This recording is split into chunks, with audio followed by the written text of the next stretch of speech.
এই বাচ্চা 11:30টার সময় ছুটি হয়ে যায়, কিন্তু কোচিং দেওয়ার কারণে 1:30টার সময় নিয়ে যেতে হয়। তো আমি আমি হচ্ছে রোজ এই রাস্তা দিয়ে যাই।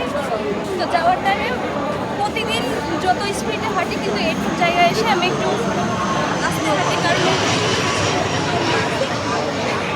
ওই দোলনাটা যখন টিফিন টাইম হয় বা যখন ছুটির টাইম হয়, ওই দোলনাটা দিয়ে ছোটো বাচ্চারা কাড়াকাড়ি খেলে, মানে এই জিনিসটা আমি খুব উপভোগ করি।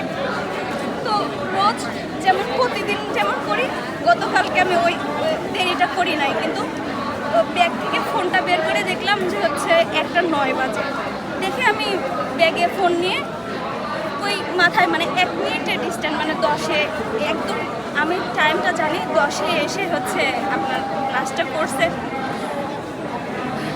10-এ এরকম একটা পিকট 2টা গেছে, হ্যাঁ আকাশ দিয়ে 2টা গেছে ওই প্লেনটা, একটা বের হয়ে গেছে, একটা হচ্ছে অতিরিক্ত শব্দ।